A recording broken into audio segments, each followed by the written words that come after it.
Dobrý deň prajem. V tomto videu si ukážeme, akým spôsobom si vieme stiahnuť a nainštalovať licencie Microsoft 365. Sú to licencie, ktoré sú určené pre žiakov 2. stupňa a majú trvácnosť zatiaľ 3 roky. Je to vlastne komplexný balík programov, ktorý obsahuje napríklad Word, Excel, PowerPoint, Outlook alebo populárna hra Minecraft a podobne. Ukážeme si to potom pri inštalácii, čo tam všetko máme. No a tieto licencie môžu žiaci využívať na 5 zariadeniach, to znamená 5 notebookoch alebo počítačoch, to je jedno. Tiež na 5 mobilných telefónoch alebo 5 tabletoch. Stiahne sa to nasledovným spôsobom. Ideme na internet, napíšeme stránku office.com. Nabehne nám takéto okno, tu je potrebné sa prihlásiť. Prihlasovacie údaje žiaci dostali, respektíve každý žiak má prihlasovacie údaje vytvorené cez priezvisko a cez heslo, ktoré je jedinečné. Pokiaľ by tieto údaje niekto zabudol alebo stratil, tak treba prísť za mnou a ja to viem obnoviť. Ja teraz použijem môj účet, ktorý už mám pripravený. Takže napísal som tam teda môj e-mail. No a heslo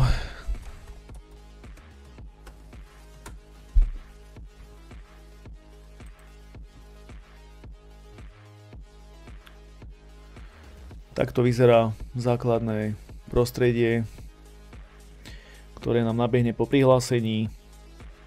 Tu som už niečo vytváral, čiže sú tu už nejaké veci vytvorené. Na ľavej strane je menu, kde sú teda aplikácie, na ktoré sa pozrieme, ktoré sú dostupné. Čiže tu si dáme všetky aplikácie a tieto aplikácie teda môžeme používať. Niektoré sú známe, niektoré sú menej známe. Naľavo dole je konto, kde sa môžeme odhlásiť, respektíve si môžeme prepnúť ďalšie konto. Ak by sa stalo, že niekto už má konto Microsoft, tak to nie je žiadny problém, ale vie si tie konta prepínať medzi sebou.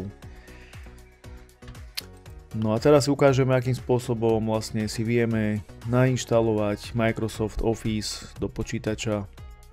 Čiže dáme si ešte raz aplikácie a napravo hore si dáme inštalovať aplikácie. A tu si dáme hneď túto prvú možnosť. Nainštalujte si Word, Excel, PowerPoint a ďalšie.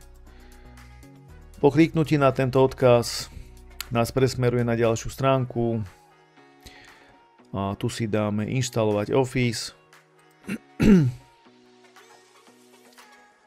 No a teraz sa nám stiahol inštalačný súbor. Ja to mám na ploche, vy to môžete mať v stiahnutých dokumentoch. Tento inštalačný súbor si spustíme dvojitým kliknutím.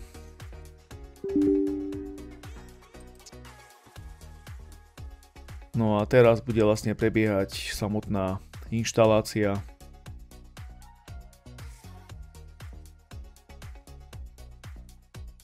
Inštalácia pomaly končí. A je to hotové. Toto dáme zavrieť. Ukážem vám ešte teraz, že ako je dobre si dať ikonky na plochu týchto programov, ktoré sme si nainštalovali. Tieto programy nájdete aj v ponuke Štart, ale keby tam náhodou neboli, tak si ich vytiahneme na pracovnú plochu. Dáme si tento počítač, C, programové súbory, Microsoft Office, root, Office 16 a v tomto zozname si nájdeme dané aplikácie. Ako prvé bude Excel, chytíme ikonku a potiahneme na plochu. Potom bude PowerPoint.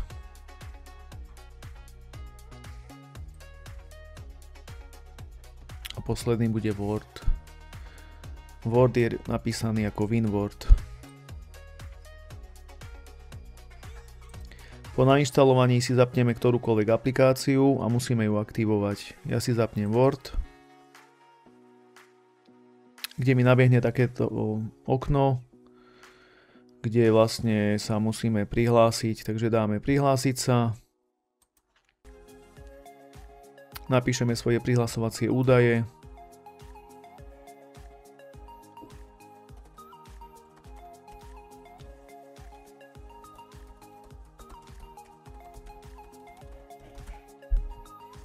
Dáme ďalej. Napíšeme heslo. Dáme prihlásiť sa.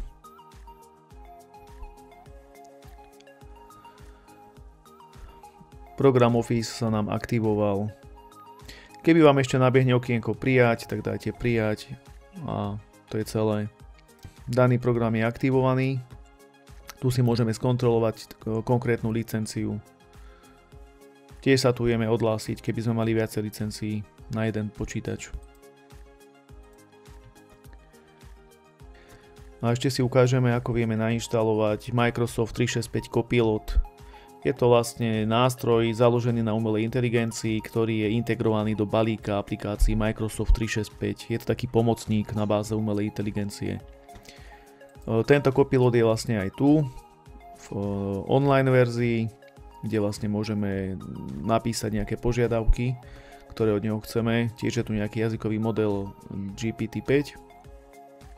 Ale toto isté si vieme aj stiahnuť do počítača, čiže tiež si dáme aplikácie, inštalovať aplikácie a táto druhá možnosť, počítačová aplikácia Microsoft 365 Copilot. Keby ste ešte mali záujem si to nainštalovať do mobilov alebo tabletov, tak tu máte potom túto tretiu možnosť. Čiže dáme si túto druhú možnosť, zase sa mi stiahne inštalačný súbor, teda tu si dáme stiahnuť. Teraz sa mi stiahol inštalačný súbor, toto je on. Klikneme dvakrát, nainštalujeme.